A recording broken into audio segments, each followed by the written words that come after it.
a todas e todos, bem-vindas e bem-vindas à abertura oficial do 15º Encontro de História da Arte da Unicamp. Queria agradecer a presença de todos, agradecer o pessoal aqui da Secretaria de Eventos, do IFISH, que está nos ajudando nesse evento. Hoje não é nosso primeiro evento da programação, né? Hoje a gente abre oficialmente o evento, mas já tivemos 2 mesas, com professoras convidadas. Semana passada tivemos o lançamento do livro do professor Gabriel, e esses 3 eventos vocês podem ver aqui gravados, né? Quem não conseguiu participar ao vivo, vocês podem ver aqui no canal do IFISH, do YouTube. Hoje temos nossa conferência de abertura com a professora Sophie Cras, e depois a gente vai ter, durante toda a tarde, rodada de comunicação. Estamos muito felizes, né, de poder realizar o evento, mesmo de maneira online, né? Ano passado, a gente decidiu por não ter, né, o evento oficial, mas esse ano a gente acreditou ser muito, muito importante a realização do evento, né? Que é um evento que já é querido, né, entre o público de História da Arte aqui do Brasil. E é isso, hoje a gente vai ter a abertura com a professora Sophie, o professor Gabriel, Zacarias, do IFISH, vai fazer a mediação. Eu desejo a todas e todos um ótimo evento, uma ótima semana, e que a gente possa compartilhar muito, trocar muito, né, ao longo dessa semana. Muito obrigada, professor Gabriel e professora Sophie, pelo aceite, e é isso. Obrigada. Obrigado, Letícia. Bom, então, decretamos oficialmente aberto o Encontro de História da Arte desse ano, que mais uma vez acontece por vias virtuais, né, por conta desse prolongado estado pandêmico que estamos vivendo. Temos a otimista esperança de que esse será o nosso último encontro virtual, né? Ano que vem estaremos fazendo um encontro presencial novamente. Bom, pelo menos, né, nesses encontros virtuais a gente tem tido essa possibilidade de receber nossos colegas de além-mar.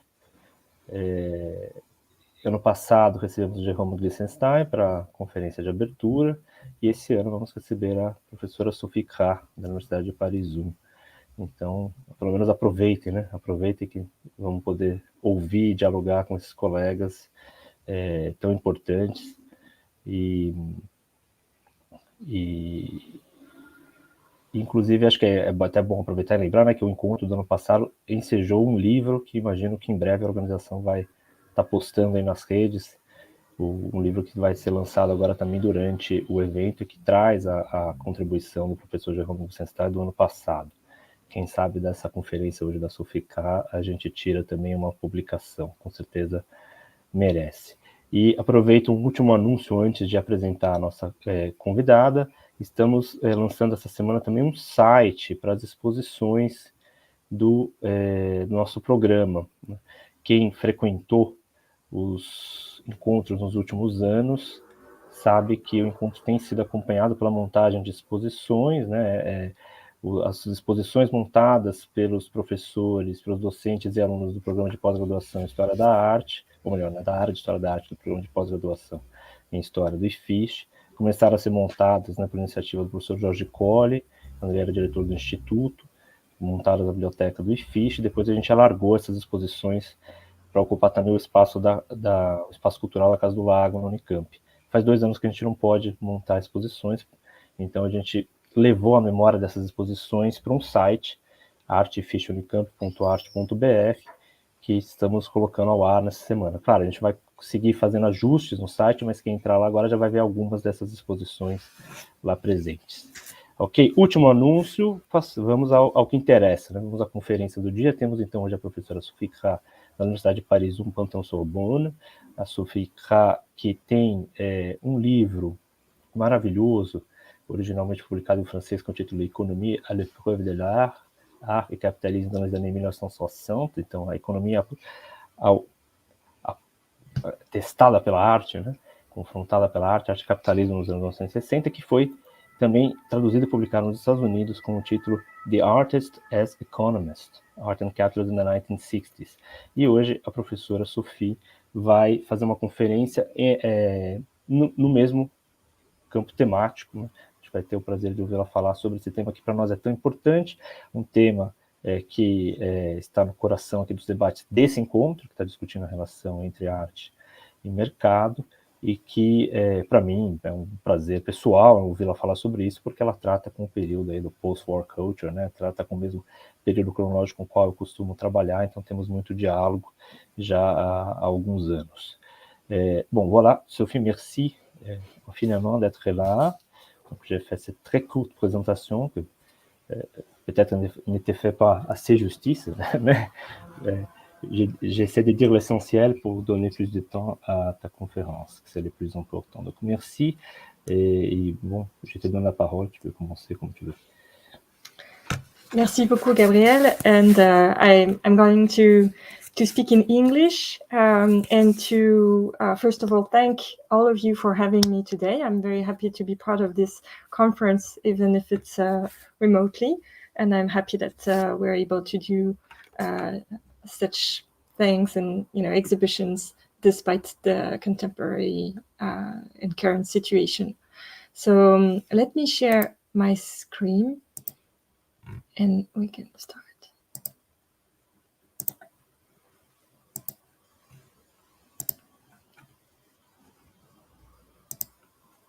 Okay, hopefully you can see my screen now. So the idea of this conference was to introduce you to the kind of research that I've been building in the past years, starting with this book that Gabriel kindly mentioned, The Artist as Economist, and envisioning some of the directions that the research is taking now. So before I can go into this book, I need to tell you a few words about my background and the way it impacted this way of doing research. I studied economics and social sciences before I turned to art history. And therefore, I've always been interested in the crossovers between these disciplinary fields. It also coincided with a moment in the years 2000 when the field of art market studies was booming. In fact, the art market itself was booming. Prices were soaring, even despite the financial crisis starting in 2008. And it went together with a myriad of exhibitions in contemporary but also historical perspectives, where money or the market were considered as themes of contemporary creation. So in this framework, archives of galleries and auction houses started to open their doors. Sales catalogs were being digitalized and converted into usable databases, which of course encouraged a lot of research. A very rich and dynamic field of study emerged at the intersection of several disciplines. To map it out in a very general and of course reductive sense, we can say that this field of art market studies grow at the intersection of several disciplines, including cultural economics, cultural sociology, cultural history. Cultural economics studied both qualitatively and quantitatively the economic constraints of artistic production and circulation, variations of market prices, and models of price determination. Cultural sociology maps out the actors of the art market, their roles, their interactions. It inquires into the sociological construction of value, reputation, career strategies, etc. Cultural history, on the other hand, gives a historical account of the trajectories of artists, dealers, critics, and show the historical formation of markets. And then there was also this growing critical literature coming from art history, art theory, art criticism, which addressed and mostly denounced the collusion between the artistic sphere and the market sphere, the outrageous prices reached at auctions, and the commodification of art in general. So as I read this very rich and very dynamic field of literature, I couldn't help wondering about my own position as an art historian in this field. What could specifically art history bring into this debate? As an art historian, there were, in fact, two things that tended to frustrate me. The first thing was that I felt I was missing the art itself. These approaches generally remained very much external to the artworks themselves. Artworks were considered as objects that were produced, sold, exchanged, circulated, exhibited, valued, discussed, but they remained dots on a graph, numbers in a table. In the literature on art market studies, reproductions of artworks are rarely necessary, in fact, and precise descriptions of these works, even less so. So I wondered, how can we bring the art back in the discussion on economics of art? The second thing that I felt was missing was the agency of the artist and the artwork. It seemed to me that economists and sociologists tended to apply their standard economic and sociological concepts and theories without taking into consideration the practical knowledge that the artists themselves had of their economic milieu. I remember reading early on a short book by artist Karel Teige. He was a Czech avant-garde artist, and his book is called The Art Market. It was translated into French. The book was published in 1936,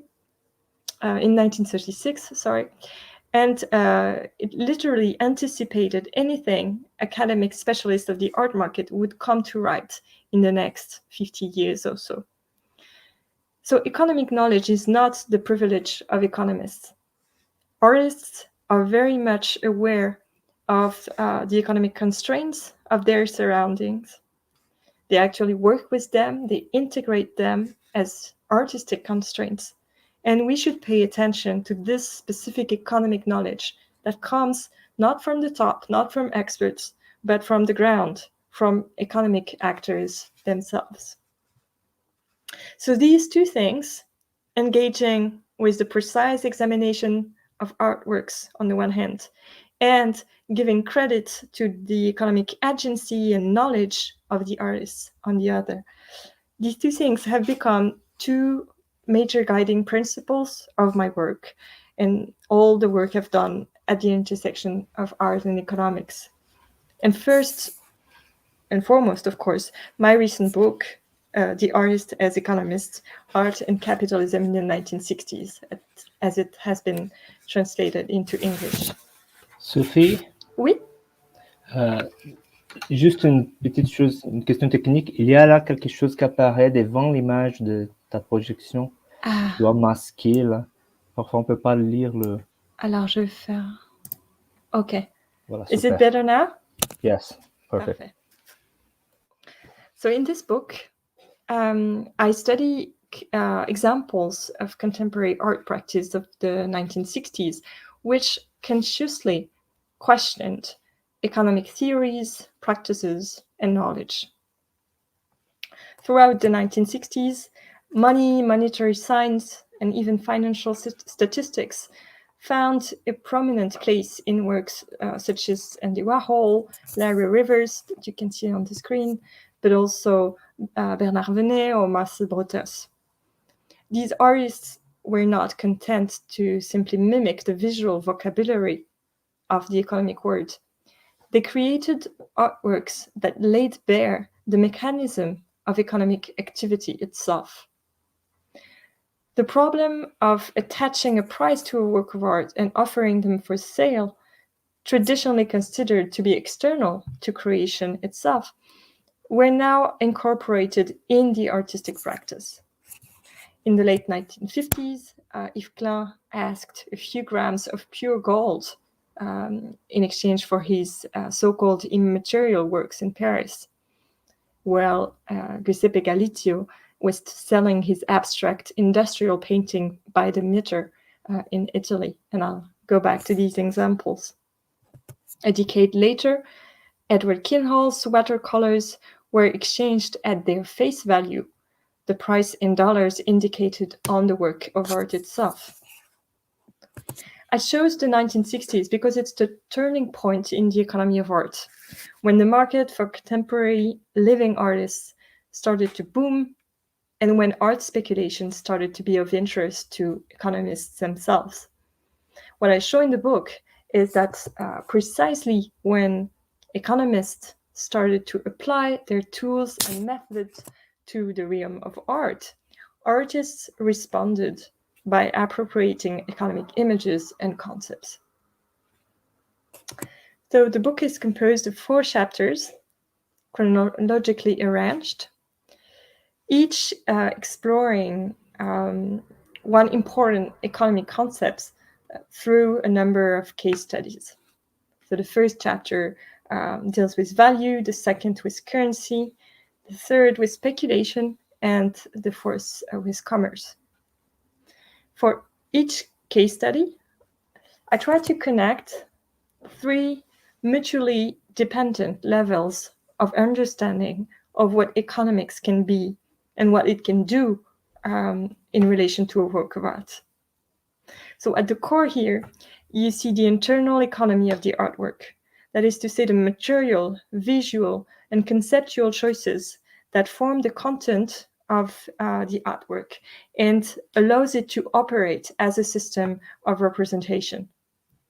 Then the next circle, you see the economy of art. That is to say, the economic conditions of production and circulation of artworks, the economy in which the artist operates. And finally, the next circle is that of political economy, the general mode of administration of public affairs, as well as economic theories and policies which prevail at the time. In 2009, our historian and art critic Isabelle Grau published an important book entitled High Price, Art Between the Market and Celebrity Culture. In this book, she already argued that artists and artworks could display what she called, I quote, market reflexivity. That is to say, that art could reflect its material conditions of production and distribution. And reflect here, of course, is used in the double sense of reflecting as a mirror and reflecting as thinking out. So I completely agree with Isabelle Grau on this point, and it coincides with the 2 first circles in the centers. However, I think it's important to add one supplementary layer, that of political economy in general.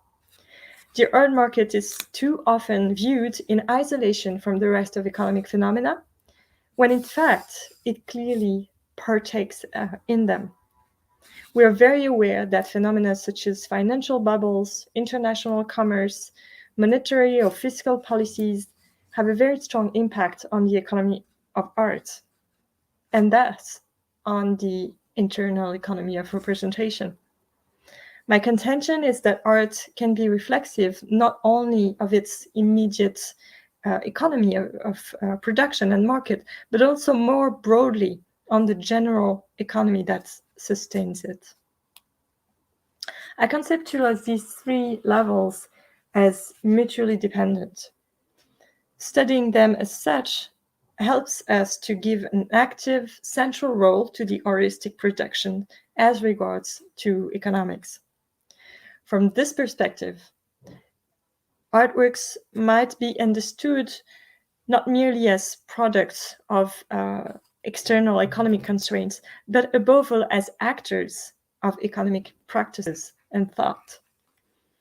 The artist may reveal him or herself as an acute observer of economic events, capable of formulating through art reflexive thought on the commodity status of his or her work and on the economy in general.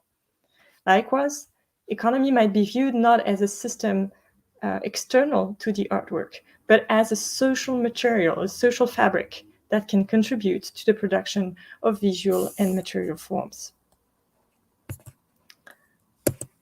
So let me take just one example to better give a sense of how this methodology operates in practice. What you see on screen is, of course, one of the most famous and maybe one of the most expected examples of the book, one of Andy Warhol's dollar bill paintings from 1962. The destiny of this painting, of Andy Warhol's career, and of pop art commercial success in general, suffice to make this painting a symbol of art's relationship with money.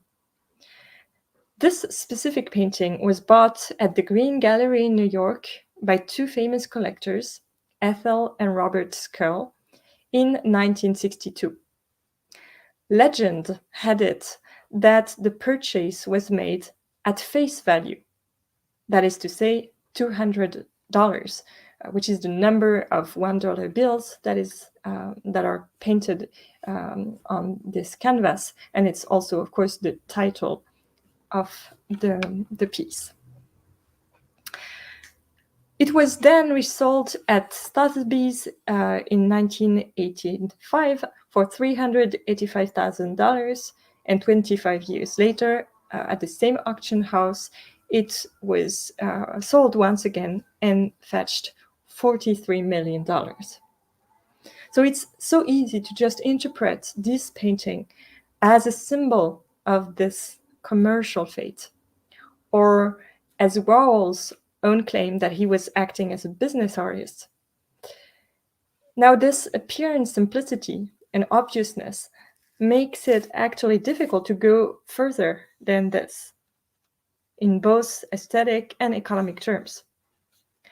As early as March 1962, the art critic David Burton, who was taking notes after his visit to Warhol's studio, laconically reported that the artist, I quote, is now painting a series of money because he likes it so much. And it seemed that later commentators did not go much further in this in their explanations. Now, when we look more closely, it is not money in general that Warhol is depicting here.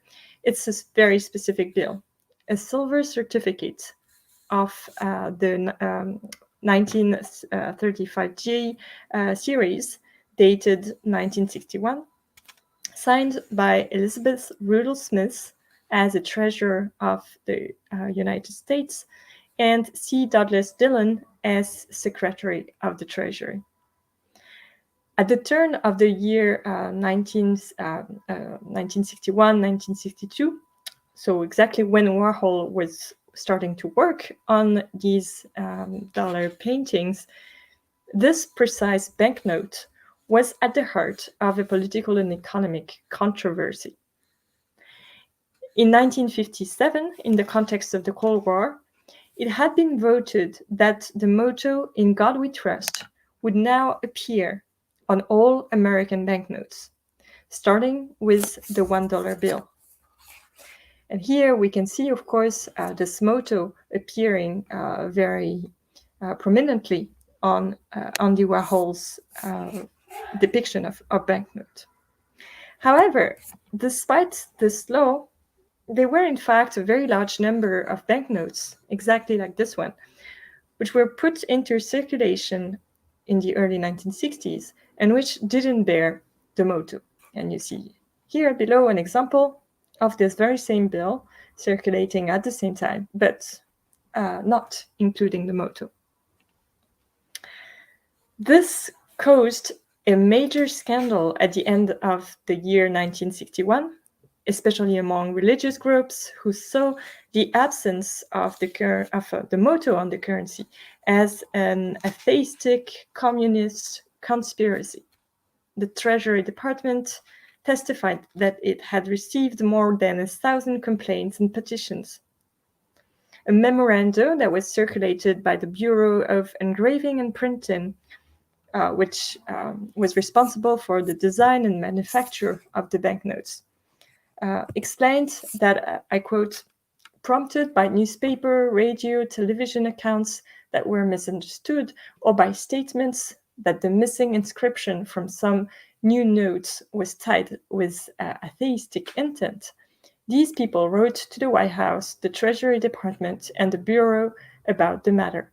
More than 1,000 complaints have been received, many of them multiple signed petitions and resolutions of protest by religious, civic, and veterans organizations. Suspicion grew that high officials in the Treasury and in the Bureau of Engraving and Printing were in fact involved in sabotage and complicit in communist subversion. Harry Holtzclaw, director of the Bureau of Engraving, said that, I quote, his moral and political integrity has been assaulted by irate citizens who find a new bill complete with signature by California's Elizabeth Riddle Smith, but lacking "In God We Trust" on the reverse. In fact, in the spring of 1962, so again when Warhol was working on his paintings, $1 bills with the motto were relatively rare. Only 13% of the 226 million bills of this series displayed it. It was therefore quite deliberately that the artist chose to illustrate the new inscription in his painting. So the reason why the Bureau of Engraving and Printing was not able to produce $1 banknotes bearing the motto "In God We Trust" at that moment was in fact a purely technical one. In 1957, the Bureau took advantage of the change in the banknotes design to introduce new printing presses, but not enough of them, as it turned out, to meet the demands of dollar bill productions. The existent presses therefore continued to be used and to produce the old design without the motto. The new machines, rotary presses using an innovating printing processes, were widely discussed at the time. These technical innovations allowed a significant increase in production. And this technical aspect was certainly of interest for Warhol, who, as we know, was obsessed by the idea of producing images as fast as possible with his silkscreen technique. And there can be no doubt that the artist deliberately arranged some of his paintings so as to recall the sheets run through the presses of the Bureau of Engraving and Printing before they are cut up in individual units. The advance represented by the new rotary press and its increased production capacity was not just a question of technique. It also had implications for monetary policy. Indeed, the idea that the Bureau of Engraving and Printing could now produce new bills in ever greater quantities did not fail to elicit a skeptical reaction from observers who expressed apprehensions about the prospect of inflation. The Wall Street Journal welcomed the advent of the new dollar series printed on these new presses with the following words. I quote, "For the first time, it bears the motto long found on our coinage, 'In God We Trust.' Otherwise, the bill is about the same as it has been since 1937, except that it doesn't buy as much. People who keep track of such things figure the 1957 dollar has only half of the purchasing power of the dollar had as count 20 years ago. 5 times as many dollar bills can be printed in the time it used to take to print one. We don't know what the Bureau of Engraving is preparing for, but if the government ever gets around to a fiscal policy based on the new fiscal process, the 50-cent dollar of today will be worth a bushel basketful of tomorrow's dollars. And that gets us right back to the motto now being printed on the dollar bills. We're happy to see it circulated as widely as possible, for not only does it tell us where man's trust is best placed, it also reminds us not to place our trust in money or in government. The motto on the bill, therefore, brought about not only religious or political, but also economic associations. There are several iconographic clues that suggests that Warhol was very consciously addressing these kinds of monetary issues in his painting. First of all, he chose to depict a silver certificate, as you can see here with the inscription on the bill.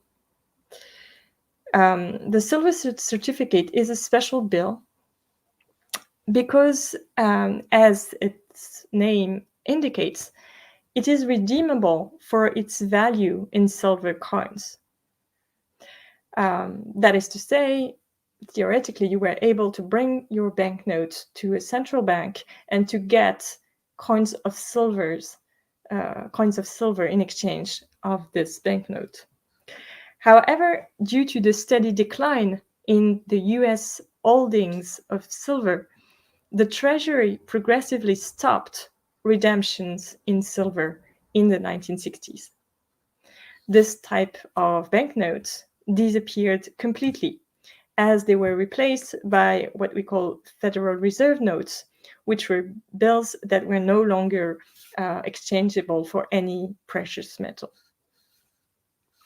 One detail that Warhol deliberately omitted from his reproduction of the bill is perhaps of special significance here. Real silver certificates of $1 bear, as you can see here, a mention just above the United States of America, something that is lacking here in Warhol's own $1 bill. This inscription this certifies that there is on deposit in the treasury of the United States of America $1, one silver dollar. Warhol chose to leave out these words from his own bill. By doing that, he was silently remarking on the irony of the Treasury's actual inability to reimburse its citizens for the debt represented by the banknotes it had put into circulation. This suggests a tacit skepticism about the nature of paper money itself in this new monetary era that was opening in the 1960s, when no precious metal, no material worth was there anymore to back up monetary circulation. Warhol's dollar bill, therefore, do not only speak to us about the art economy, they speak to us about political economy. They speak to us about inflation, central bank reserves, international monetary systems. That is to say, they speak to us about trust, exchange, materiality, and immateriality. All these concepts that are at the core of economic thinking in general. So, how does all this look from the perspective of today? I'd like to give some directions, some perspectives of further inquiry that I'm trying to develop at this point. The first one has to do with current debates about how we value the artist's labor. You may have heard of a story that made the news a few weeks ago. The Danish artist Jens Hanning supposedly stole $83,000 from a museum. He was commissioned by Aalborg Kunstmuseum of Modern Art in Denmark to make two pieces actually, for their upcoming exhibition entitled Working It Out, an exhibition devoted to the way contemporary art questions what work has become in today's societies. For this exhibition, Hanning was supposed to recreate two pieces that he had already shown a few years before. An average Austrian year income from 2007, and its Danish equivalent, an average Danish annual income from 2010. So the museum had lent him the banknotes that were necessary to produce these two pieces. So for the Australian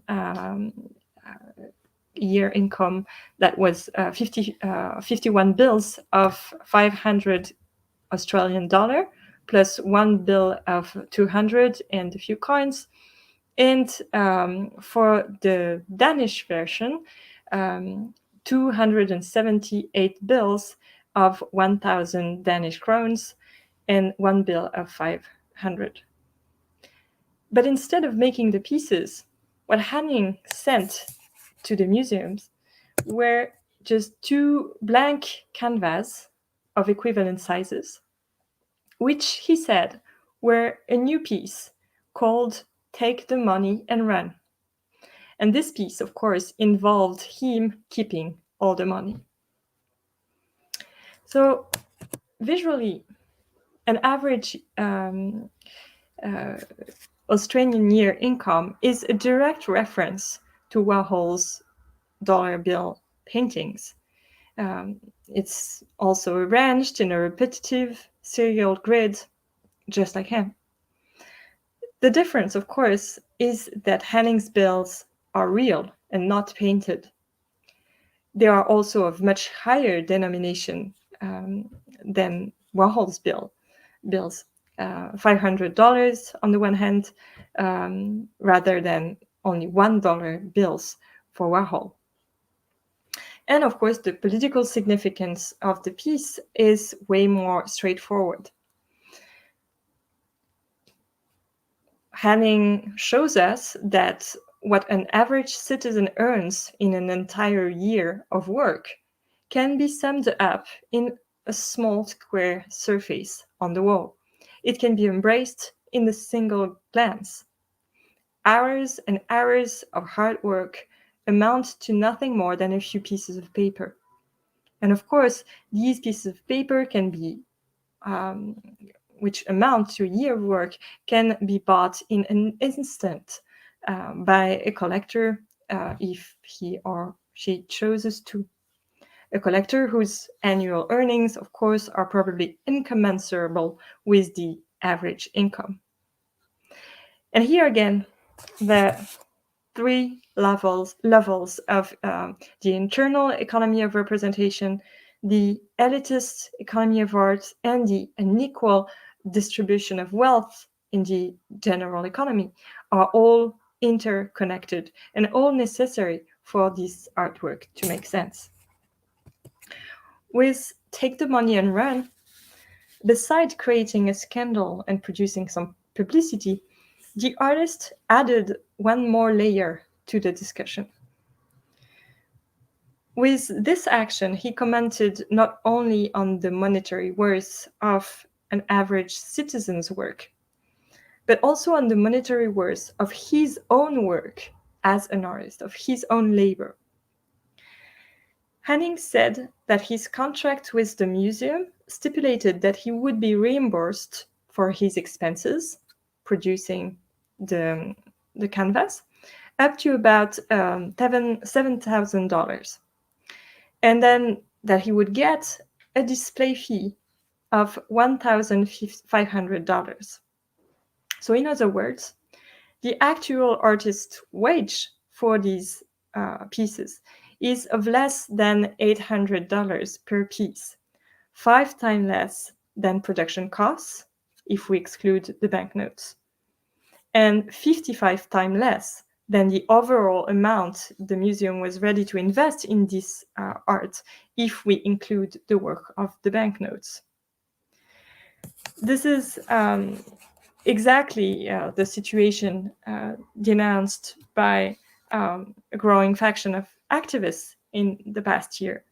The fact that the art economy is ready to put huge amounts of money in production costs, transports, events, planning, publicity, all destined to a rather wealthy audience. But comparatively, very little money is put into wages, and most artists' labor is poorly paid when it is paid at all. What you see here are graphs and diagrams made by the collective wage working artists for the greater economy, exactly on this topic. Hanning claimed in an interview, "I encourage other people who have working conditions as miserable as mine to do the same. If they're sitting in some shitty job and not getting paid, they are actually asked to pay money to go to work, then grab what you can and beat it." So far, the artist hasn't returned the money back, and his white canvases are quietly hanging in the exhibition. Now, going back to our historical discussion, what's interesting is that precisely these questions about what is the true value of artist labors is not new to the art world. In the 1960s and 70s, it was a major theme of reflection. How should prices of works of art be determined? Thus asked the artist Anne Byrne in an article entitled, as you see, Pricing Works of Art, and published in 1975. Before trying to answer that, we need some sort of an answer to how prices of works of art are currently determined. While this artist, Anne Byrne, is very severe when judging the ways prices are established on the art market, it is important to note that he does not reject the art market simply as a byproduct of capitalism, or because art should, by principle, escape any economic form. His main concern is rather the impact of the modes of valorization on creation. How, he said, the market determines the way we get our income, which inversely has redefined our concepts and methods of production. So here is how he continues.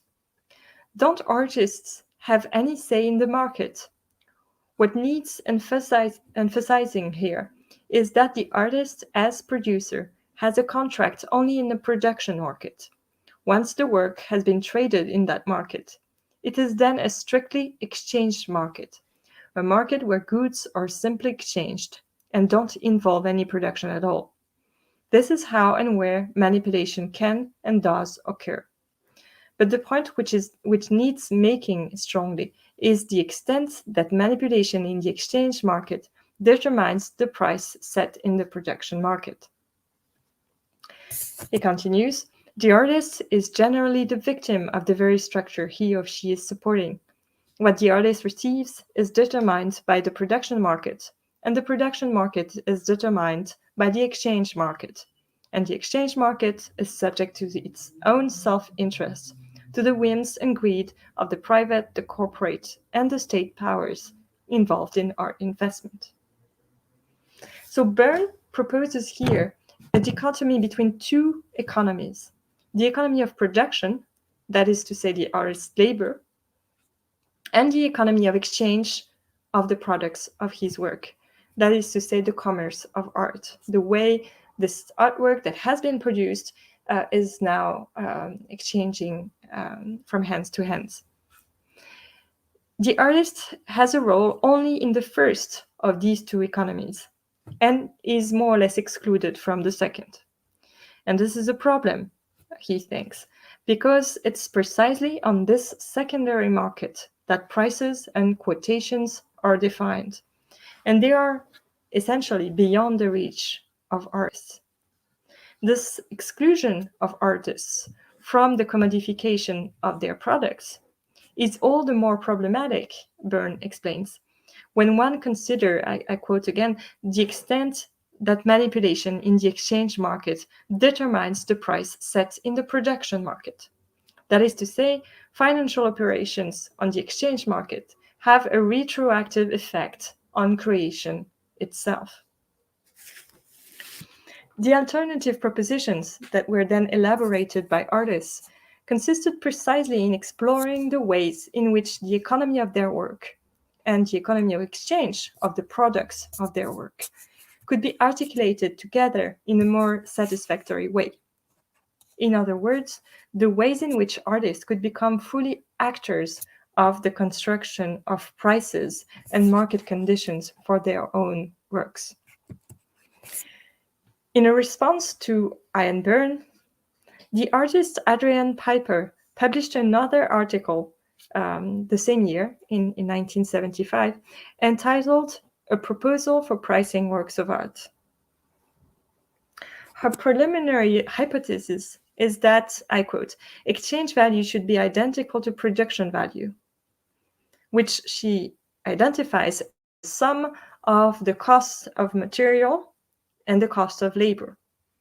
She specifies that the cost of labor should not exceed the wage level of an average civil servant. And again, we're back with the average annual income of Jens Hanning that we discussed a minute ago. For Piper, the reason that the cost of production should determine the exchange value of the work is because the economics of production determines, at least in part, aesthetic value. She writes, although the translation of production value into aesthetic value cannot itself be computed on a monetary basis, the aesthetic value of a work clearly has its prior production or material history as a necessary component. This suggests the possibility, Piper continues, of incorporating the computed production value into the work itself. And here it is. So I quote again, this suggests the possibility of incorporating the computed production value of the work into the work itself. For example, by inscribing it somewhere on the work. It might, for example, appear as part of the work or be added to the artist's signature, date of completion, or title of the work. Piper's proposal partakes in a broader efforts of artists of this time to reduce the gap between primary and secondary markets. And this is exemplified by now famous artist reserved rights and reserved rights transfer and sale agreement, a model of contracts between artists and buyers that was conceived by the New York dealer Seth Siegelaub with the help of the lawyer Robert Prozhansky in 1971. A contract that was meant to protect the economic interests of artists, especially regarding the future resales of their works. These theoretical and legal propositions were in line with a profusion of practical experiments led in the 1960s. I mentioned earlier Yves Klein, who in 1959 decided to sell invisible artworks that he called immaterial for a certain weight of gold, according to a ritual procedure that integrated the sale of the work itself. He introduced a clause appearing in a box at the bottom left of his receipts, providing that, I quote, "this transferable zone may be sold by its owner only at twice the amount of its initial purchase price." Klein was thus hoping to control the way prices of his own works would increase over time. The same year, as I mentioned in my introduction, Giuseppe Galizio, who was then a member of the International Situationist, endeavored to sell his abstract painting by the meter. His gallery in Turin was full of long rolls of painting, 12, 15, even 70 meters long, and equipped with a pair of scissors and a wooden measuring stick. The artist was selling the requested lengths of canvas with volume discount. In 1970, Robert Morris proposed to provide various artistic services for $25 an hour, plus production and transportation costs. 2 years earlier, in 1968, as you see on the right, he had already sold another work at the border of process or land art by the weight. You could buy it for $3 per pound. Rather than a price per meter, per pound, or per hour, the artist Carl Andre, associated with US minimalism, made his price a direct factor of the costs of material, or a result of a proportion of the buyer's annual income. So here again, we encounter the yearly income, and here taking into account the fact that collectors usually have an income much more important than the average income, of course. So here on the right, for his 1971 exhibition, the price of each artwork sold was calculated as 1% of the buyer's annual income. He thus moved away from a conception of value as intrinsic, based on the cost of materials, to a conception of value as extrinsic, relative to the various incomes of the collectors. I'll mention the famous exhibition at the Galerie Givaudan in Paris in 1968, when the artist Louis Kahn was associated with a Marxist group, Support Surface, transparently presented the details of his production costs to justify his prices. He added up the price of materials, supplies, the cost of labor, taxes, and the percentage kept by the gallery to come up with a price that was presented as a fair price. He noted, however, that it can be noted that he distinguishes between manual work and intellectual work, and intellectual work, of course, is much higher than manual work, and is not explained, unlike manual work. So let me finish with a final example, which is Edward Kinhall's series of watercolors from 1969. So these are almost monochrome watercolors on paper of identical dimensions, with stenciled on the center of the canvas the price or the object of barter against which these canvas were supposed to be exchanged. So we have interesting photographs of the opening when potential buyers came up to the gallery with the objects of barter that were asked by Kinhalls, and when the actual exchange was taking place. Kinhalls was very clear that this experiment was not only about the economy of art, but on the economy in general.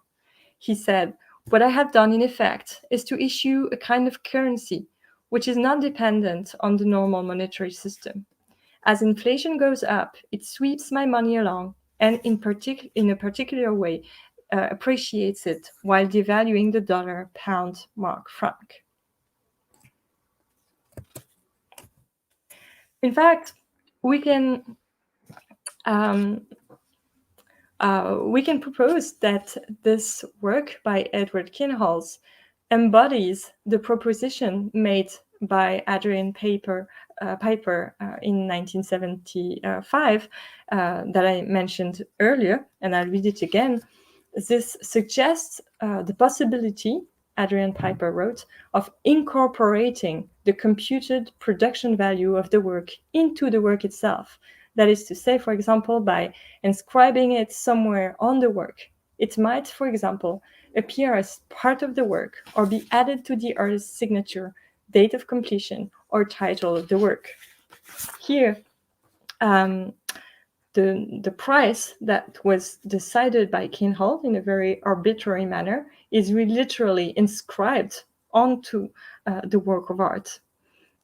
So whatever the prices reached by this piece, if it's put at auctions multiple times, just like Warhol's $200 bills paintings that I mentioned earlier, whatever the prices reached at future auctions, this initial price will appear on the piece and will remain with the piece forever as a decision made by the artist himself. So I would like to conclude by going over for just a few minutes, going over what I mean when I said that we should take the economic knowledge of artists seriously. Of course, the examples that I developed, which come from the 1960s and 70s, are, of course, to be contextualized in the broader framework of the strong politicization of artists of this period. But I insist that their arguments should not be reduced to simple anti-capitalist posture. They demonstrate a fine mastery of the state of knowledge on the art market at the time, and a capacity to turn the economy of art into a small-scale laboratory to understand economy in general, in the broadest sense. I think it's important to envision the alternative economic knowledge, which is built outside the limits of economics as a field of expertise. Some artworks can give us access to this economic knowledge. That's what I've tried to show, but some texts too.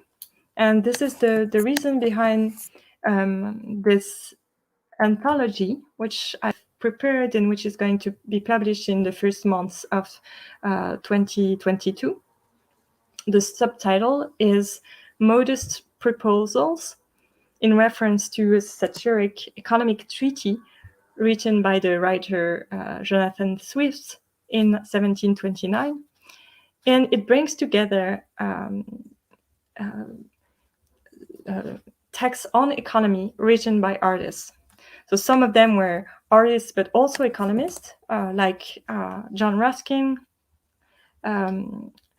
or Vasily Kandinsky, who occupied the chair of political economy and statistics at the University of Dorpat before becoming an artist, or Robert Filliou, an artist associated with Fluxus, who started his career as an economist before he dropped out to become an artist, or Charlotte Poznanska, who dropped out from the artwork to take a new job in labor studies.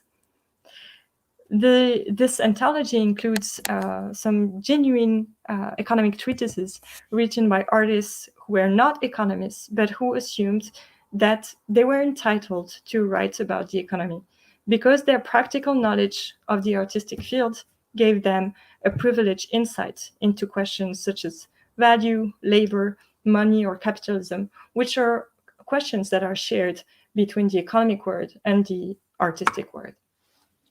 And I'll stop here. Thank you.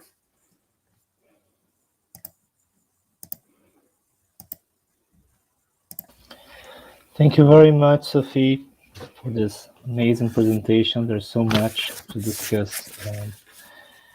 You managed to pose a debate. Actually, let me say, you have managed to actually cross the different spheres you're presenting, right? You have works that we could discuss deeper, specifically on art and art market, or go in the other direction, and via these works have a more specific debate on political economy or whatever it is less of capitalist economy in the 20th and 21st century. So we have some questions here already from the public, but I want to take advantage of being the mediator here and be the first one to ask you something, maybe a couple of questions, because I'm profoundly touched by everything you present and by your book. I see many relations with things I like to discuss also with my students. And of course, you just finished there with images from Asger Jorn and text by Asger Jorn and text by Isidore Zudon. You know, it's I'm also working with those artists. But I don't want to ask you immediately on that, although I would love to hear you more on Galizio, because I think there's still much to reflect on his industrial painting. There's not much written about him. I think you were one of the first to write about the antimatter experiment, right? The cavern of antimatter. And so we could discuss further on that. But I want to go back to the money example, which is just amazing, right? It's a great example of how doing art history, let me say that for my students here today, what you showed with Andy Warhol's painting, right? Instead of just going with the obvious thing, it was just what we already know about Warhol. Oh, so he's just, it's a mimesis of the way economy, commodity, society reproduces things. It's much more than that. It's consciously living something out of that. And to actually understand that one painting, you have to look back to see what was going on there, right? So there's a lot of material injections to explain that specific work. That's something that I want to underline that, but I think that's very important. Something you said at the very beginning that motivated you to do the work you're doing. The fact that many of the works the existing works about art and economy, there were many times just not taking into account the actual artworks, just talking with graphics and numbers, and then once you stop on an artwork, that's on your end, right? That's the police. Oh my god! No. So, once we discuss one specific artwork, we managed to put different spheres in dialogue, like the example you gave with Warhol. So going back on that, we can see that if we look at Warhol and we look at Henning's work, right? It's not a painting, that is a work built with the actual notes. And it's very interesting. It's very, very telling about the different times we're living, right? From the 1960s and now. So Warhol, he's in the beginning of a process. He's starting to see this, the loss of actual value of money. So it's the beginning of an inflation that 10 years later will result in the end of the gold pattern, right? So it's just in 1971. So it's near. So the fact that he decides to leave out the reference to the silver coins, it's almost an anticipation of what's just about to come, right? Like you showed. And but still in that time, money is something that the actual money is something that's very present in life, right? You need dollar bills to pay things, and he's showing the dollar bill as a piece of paper that needs to be printed by a printing process. So he's showing like a printing sheet for us to see. So that's where your money comes from, right? and then you can leave it, you can put information in or take information out of it, just like you do in a newspaper article or anything that is printed, right? So it's much related to that. As for Henning, I think it's already a time where we don't use money anymore. And he's trying to render visible to people a certain amount of money, that because we deal with quantities of money that they are just numbers in the screens, right? And we don't have more the physical sense of money. So for Warhol, he was seeing the contrast between physical money that is paper, in contrast to this silver and gold pattern that is about to disappear. And for us, already the physical paper is something that doesn't exist anymore. And art is trying to show us the difference, the inequality of different salaries, by rendering visible the presence of the bills, right? And then this disappearing is also very interesting, because it's pretty much what we are seeing all the time, right? Like money just appears and disappears all the time. It could just be on the screen of a bank account, and you can have a fraud that disappears, or you have an economical crisis and money just disappears or just appears, also in a more spectacular sense, right? When we have economical crisis and then we have bailouts by the states, and they just start throwing money in the market in quantities that didn't seem possible just a couple of years before, right? Just what we saw now in the pandemics, quantities of trillions of dollars being emitted by I can't say printed because they are not printed, right? But it's trillions of dollars that are offered by the state. And while in 2008, when we had the crisis in 2008, we were talking about billions. So we have just switched the amount of unexisting money that could be produced, right?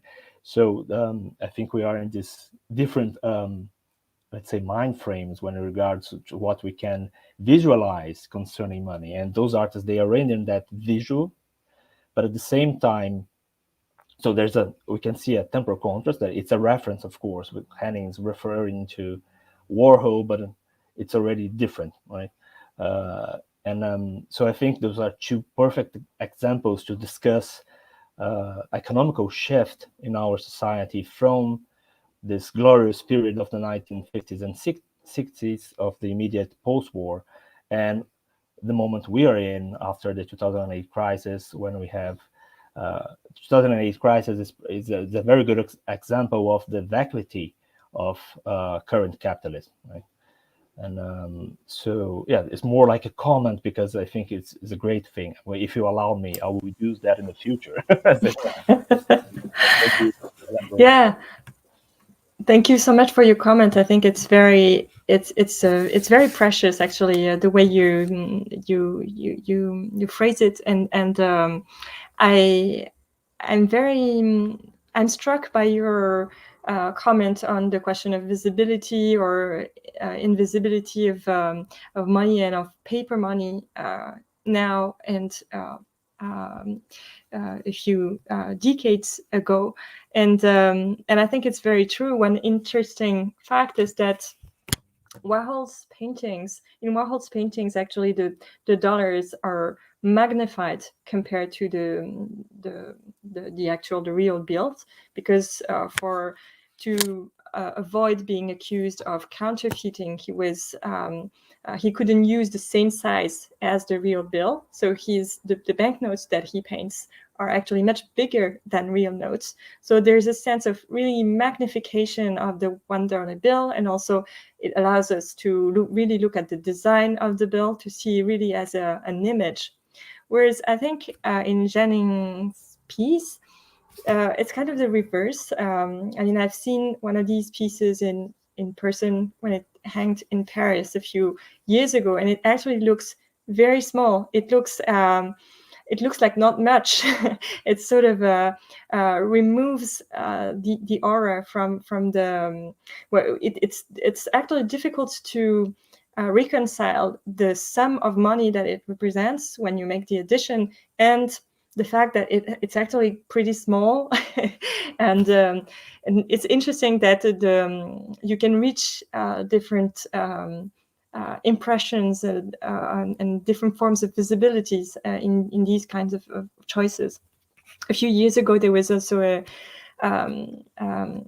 an experiment by Hans-Peter Feldman, who won the Hugo Boss Prize, and he decided to convert the prize into $1 bills that he pinned all over the walls of the Guggenheim reception hall. And then it looked like tons of money just because it was $1 bills and that they were all over the place. So the way you work with denominations and the material aspect of the piece has a lot of impact on the way it makes you feel about these about the monetary issues, in fact. So yeah, thank you for pointing this out.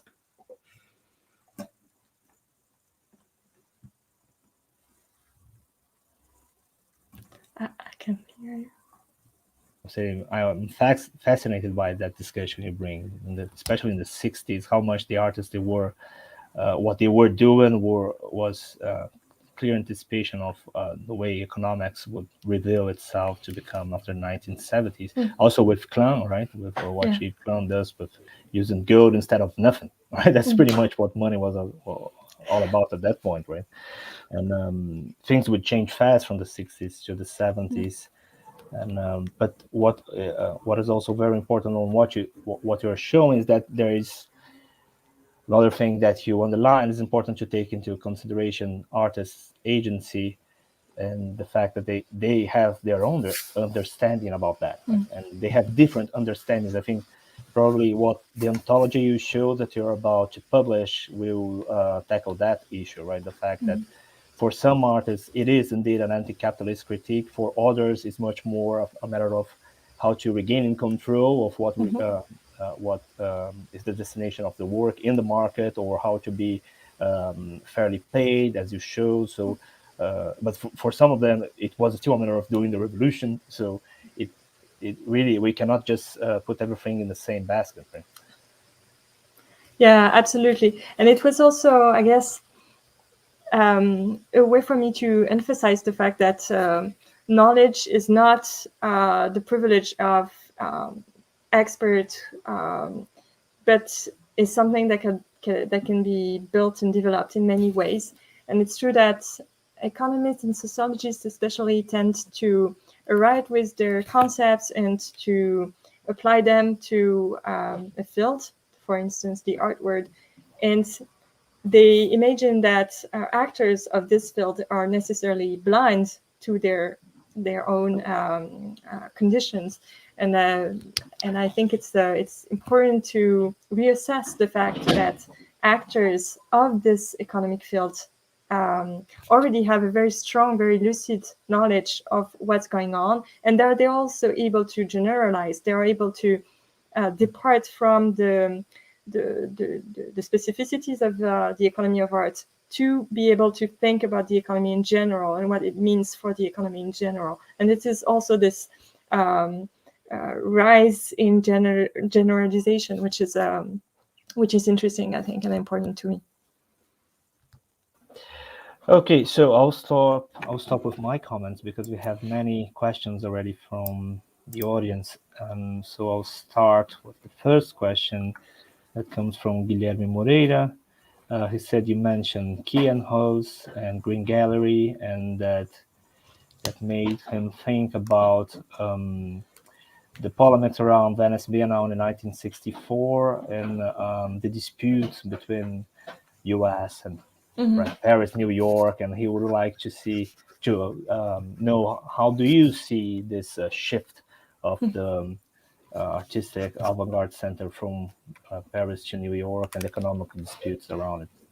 Yeah, well, thank you for this question, and it's actually kind of connected with your previous comments on the fact that we need to be careful not to put everything on the same level when in fact they are very specific in different situations. And regarding this question between the US and France or Western Europe, what's interesting is that we're talking about capitalism in general, but in fact, these were very different kinds of capitalism back then and still now, in fact. Very different kinds of economies. For instance, the French kind of capitalism is very much state-centered, not the same kind of monetary, but also fiscal, social policies, etc.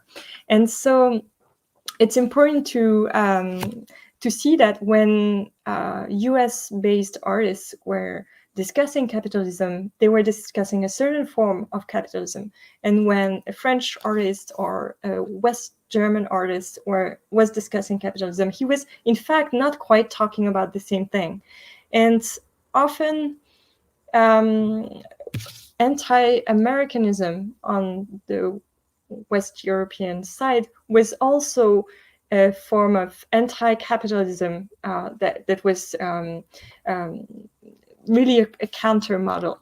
So in the book, I tried to make it clear that there is not one history of capitalism. There are many capitalisms, many competing capitalisms, and artists don't oppose the same things necessarily. So it's important to reassess these different situations, I guess.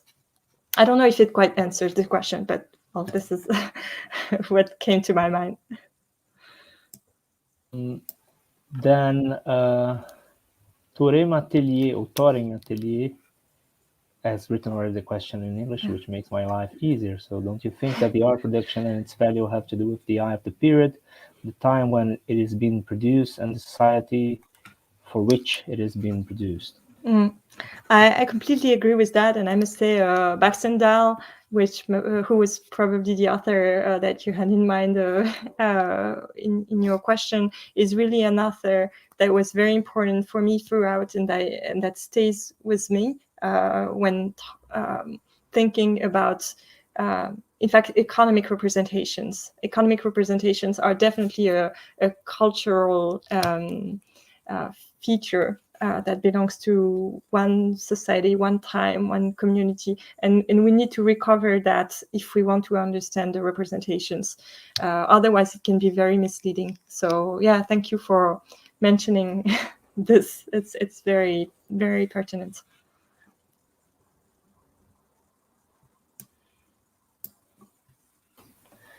Then Fabrizio Novelli asks you, actually, not me. So Professor Sophie, you have mentioned works that discuss the fact that artists' works are underpaid, and especially compared to what happens to the artwork afterwards. He wants us to know if that discussion from contemporary artists or for post-war artists, if they were reflecting also on how it affected the old masters, right? The works of the old masters, and if they have produced some discussion on that. Yeah, that's a very good question. So what comes to my mind is Marcel Broters was a Belgian artist from the 60s, 70s who was very interested in that question. He had imagined what he called a Museum of Modern Art department of the Eagle, a museum of which he was the curator-in-chief. And in this museum was sort of hosting his ideal collection of paintings, which included many great names of the Renaissance and 19th century masters.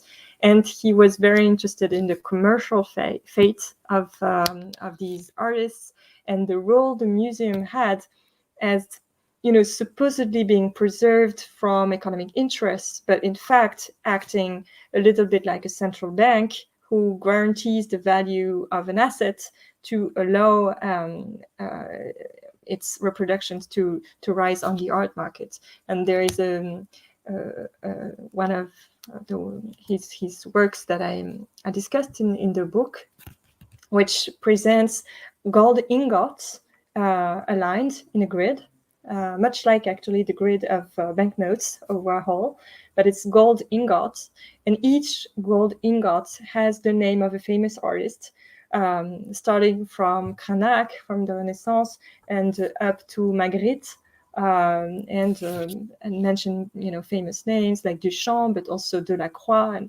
and the idea behind this is to really show that these canonical great names, all masters of art history, are necessary to back up the currency of younger artists. It's really the gold standard of contemporary art markets, and that the museum, which again is supposedly in the realm of the disinterested, is in fact an actor in this valuing process.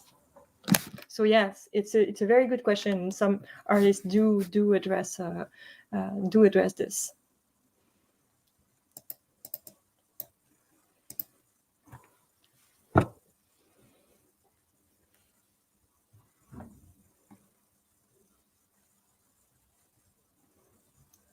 Sorry, I'm just trying to think how to Sure. translate. I'm looking for the next one. So João Brancato thanks you for the conference, and he asks us if this tripartite system you're presenting, right, of the three spheres, which seems to be at the core of your own work. And so once again, it's about thinking about different contexts, right? He wants to know if this works also when thinking about previous periods of art history. So it's interesting because this way of conceptualizing the problem actually comes from a philosopher called Marie-Josée Monzin, who is a specialist of the Byzantine period. So it's she really discussed the economy and conceptualized economics, starting with the Byzantine iconoclasm. So she's thinking about the very early period of Christianity, and she elaborated this scheme. So in a sense, it has a kind of trans-historical dimension, and I sort of borrowed it from her and conceptualized it with these circles that she didn't use, of course, but it comes from there. That's for me, that's the origin of conceptualizing the problem like that. So it does have a trans-historical dimension, but again, this is to be put in really in precise context when it comes to, as we said before, the eye of the period, and understanding how this very schematic way of thinking applies to situations, to geographies, to forms of economies, to forms of capitalism.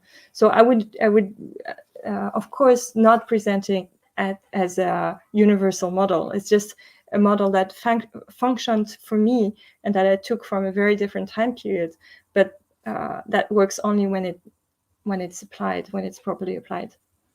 And also, I think part of I left something out of the question, that he was asking about different contexts, but not only that, but also maybe the same context, but works of art that are not addressing that issue, works of art that are not addressing specific economic issues, but we should still think on that.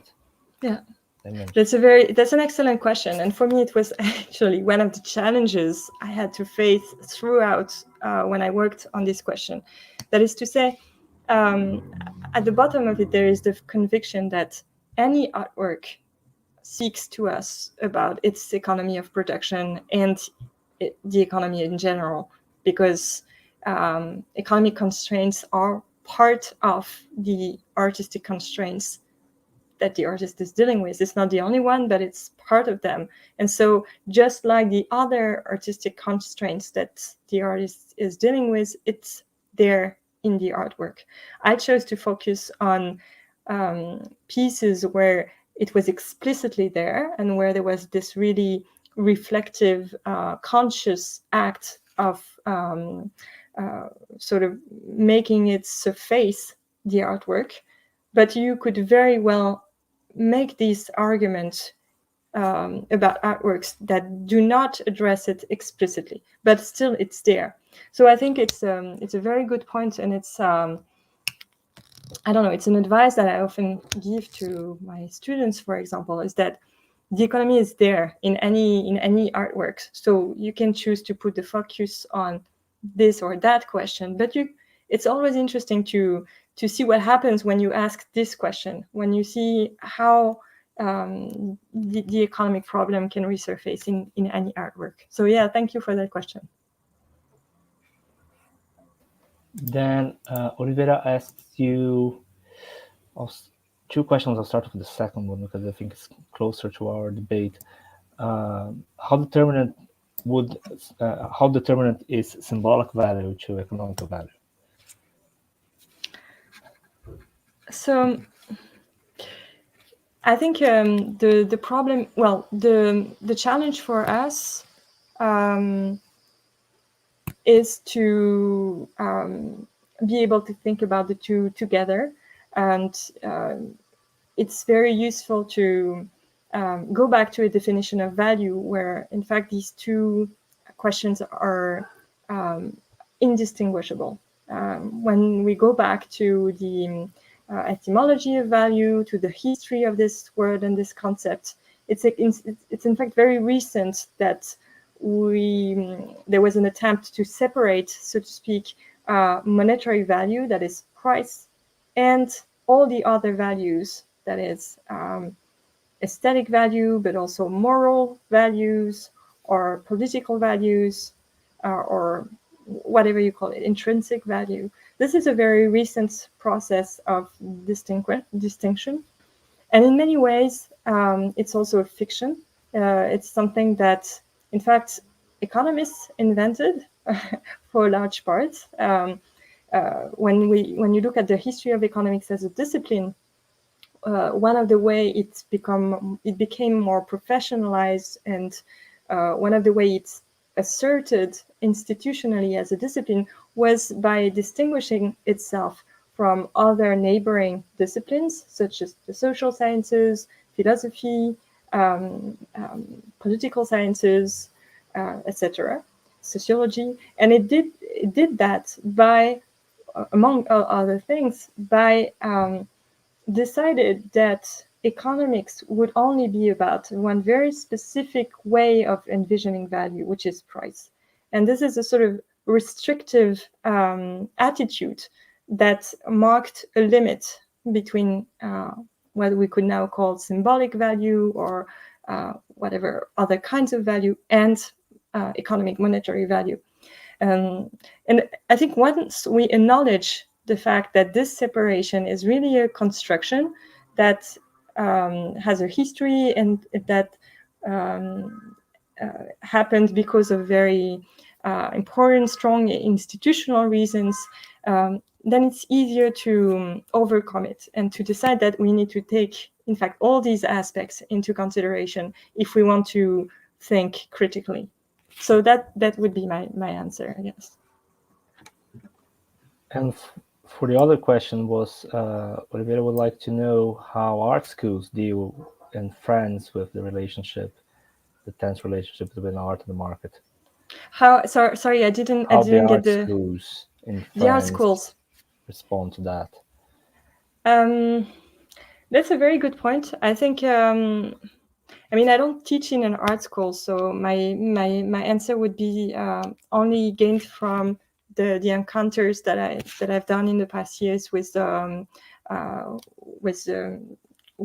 schools colleagues and students when I go to some seminars. And my impression is that it's a very, very much discussed question in art schools in France, and I think it. On maybe three aspects.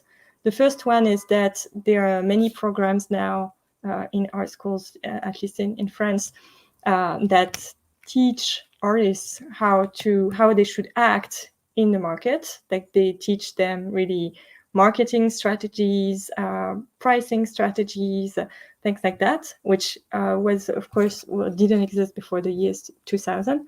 and which means that new competences are also required, and new professors are hired with more of an economic background, and they come to teach in art schools. So this is the one thing that, of course, is in question. The second aspect is that there is a very strong awareness of this question of wages, and I think this perhaps will have an impact, because the whole generation of young artists are very aware of these questions and meticulous about it. So maybe this will have an impact on what the artworks, the art world looks like in a few years. I don't know.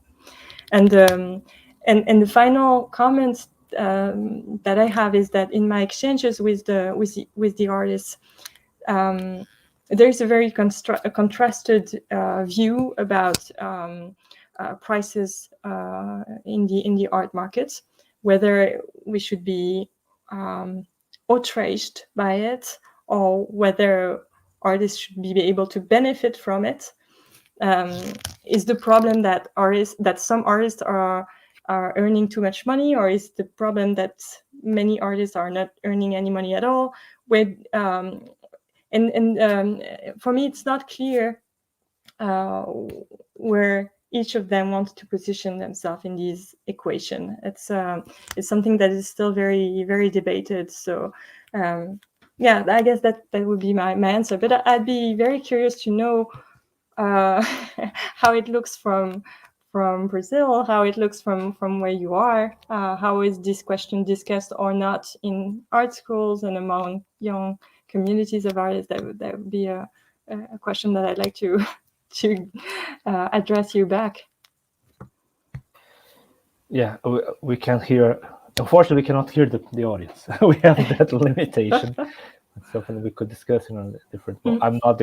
I'm not the best person to answer that either, because I'm not in an art school either. So I'm also a historian, so preparing historians. Maybe we could discuss how historians relate to the art market. That's something different, right? But the market doesn't seem to care much about us, does it? No, not too much. Because I'll move to the next question, which was a question that of course, I was expecting from the beginning, and I think you were expecting to discussing what we are discussing today. It's impossible not to have that question. Nina Fonseca wants to ask you about NFTs, right? This was bound to happen, right? Yeah, of course. How do you see that? How does that impact the art market nowadays, and what can you enlighten us on this new topic? Okay, so I guess I'm not an expert on that subject, but here is what I think from what I've read in the press and what my limited knowledge on the subject.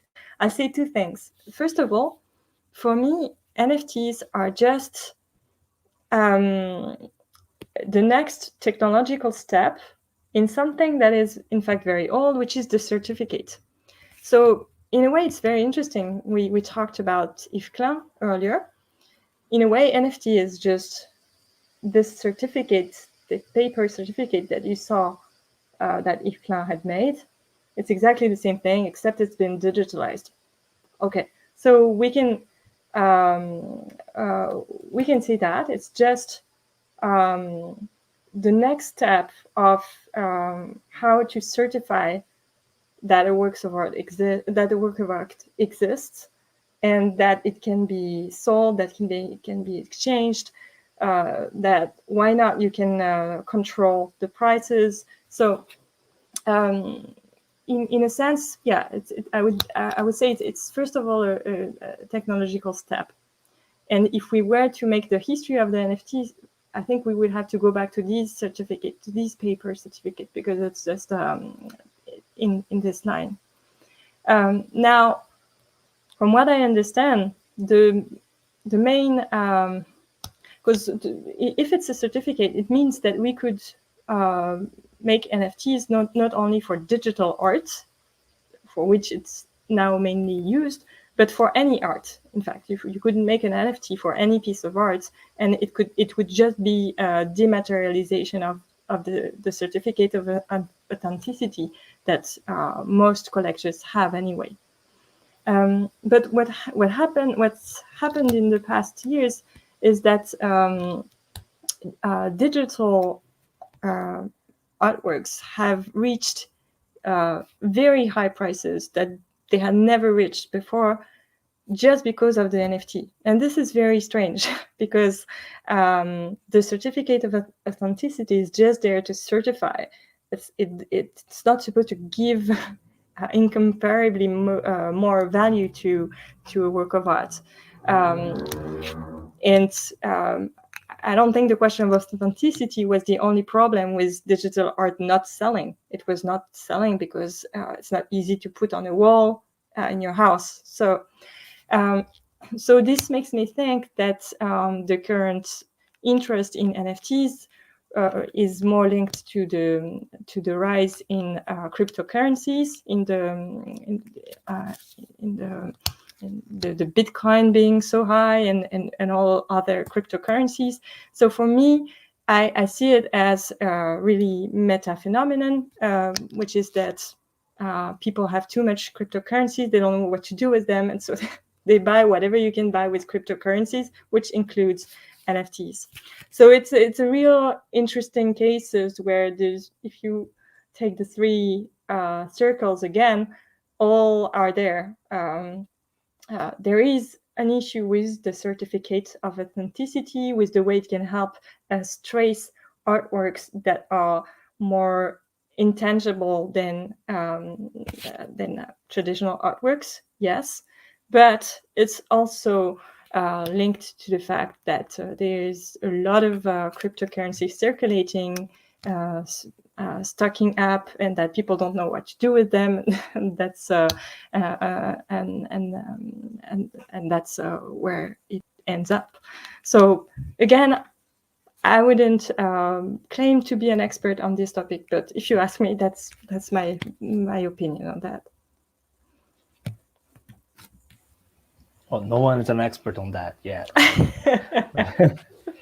think that's a very good explanation. That's an important thing to tell students, right? We have to see that what you were showing is that we have a process from post-war on that art tends to lose its dematerialized, right? Lose its materiality. So contemporary art doesn't mean necessarily having a specific object that you can point out to one specific author. So we needed certificates for that from the start, and many artists have worked with that, dealing with the ambiguity of that, right? And then I totally agree that's just a technological, another technological step, because we are in a digitalized moment, so we will need digital certificates.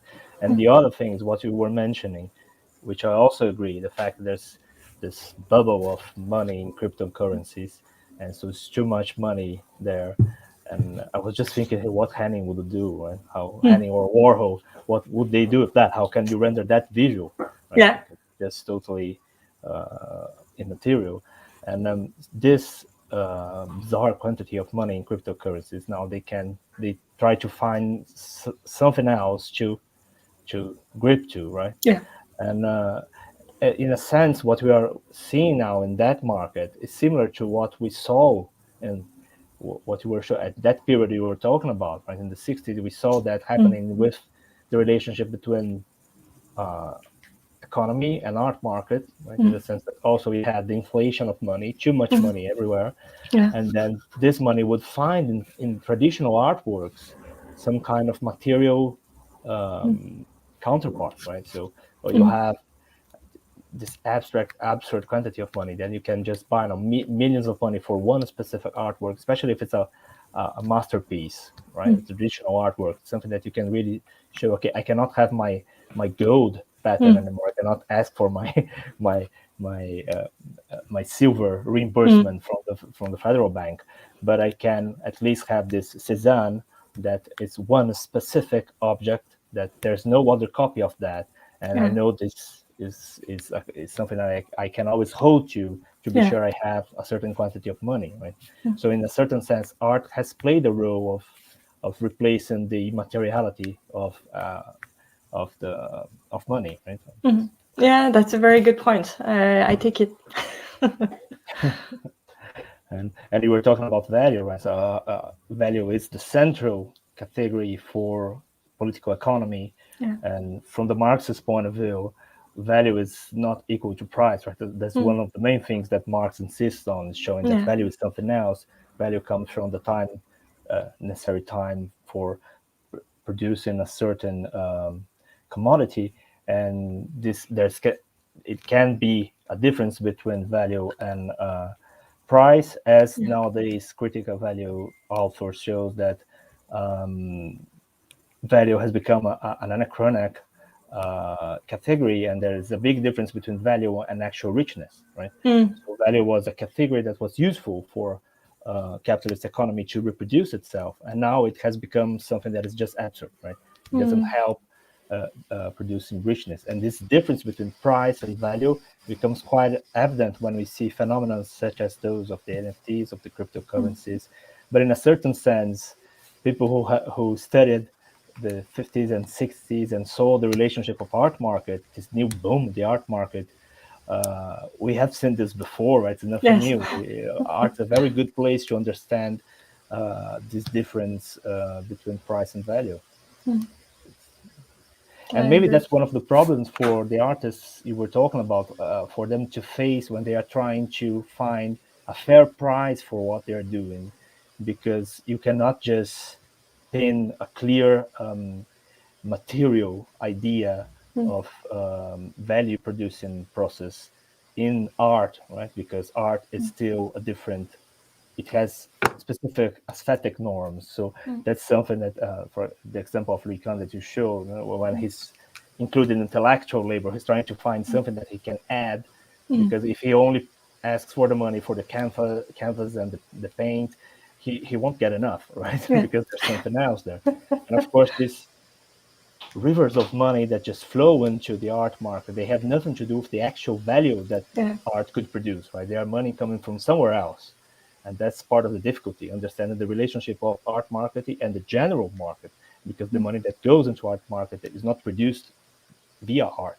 No, that's absolutely true. I think maybe the two problems faced by these artists who were discussing the true value, the fair price of their works, were first that they tended to recourse to old models of or what they fantasized as, old models of establishing values. The cost of material, the labor. Let's see how Robert Morris calls his enterprise. He calls it the peripatetic guild of artists. So he takes this name of guild that goes back to a sort of fantasized Middle Ages where prices were established differently. So they have difficulties to think about different ways of establishing value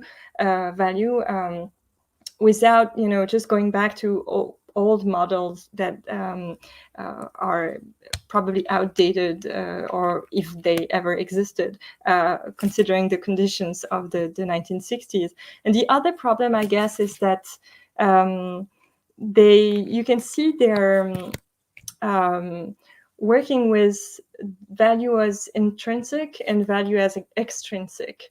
They're interested in what an artist can put in a work that gives it value, but also what a collector, for example, can put in a work that gives it value. And it's the example of Carl Andre that I mentioned, for whom the work of art should be sold for 1% of the income of the collector. So it's really the collector that defines the worth, the monetary worth of the artwork. And in a sense,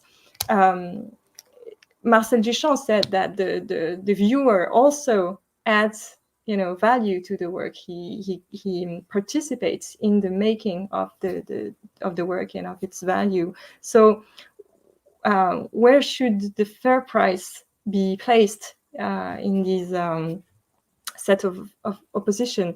It's an unresolved question, I think, for artists in the period. And some are going from one definition of value to the other.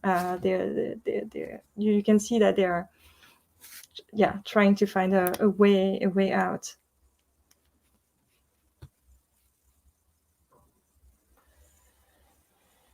Sophie, I personally would love to ask you another 10 or 20 questions, but I don't want to exhaust you, right? I think you already gave us a beautiful lecture and answered here many questions from the public and from myself. So if everyone agrees, I think we could bring this conference to an end. Well, perhaps, I don't know if you want to say some conclusive words. Yeah, no, just to thank you for this beautiful exchange. I was so happy to discuss this with you, and I'll keep you informed, of course, of the publication of the next book. I hope it can be of interest to you and to some of the students and the participants to the conference. And also, I wish you all the best for the next days of work together.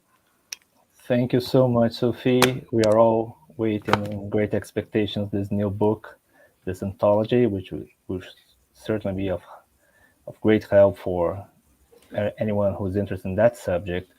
And I thank you again for accepting this invitation, giving us this opportunity to exchange with you. I thank everyone who's still watching us and who has lasted for the whole almost 2 hours of discussion, everyone who sent us questions to discuss with Sophie, and the students who are organizing the event. And I also wish them best of luck for the next few days. I won't be here every day, and they are the actual people doing the event. So thank you very much. And that's it. Until the next time. Thank you, Sophie. Merci. Bye bye. À bientôt. Bye bye.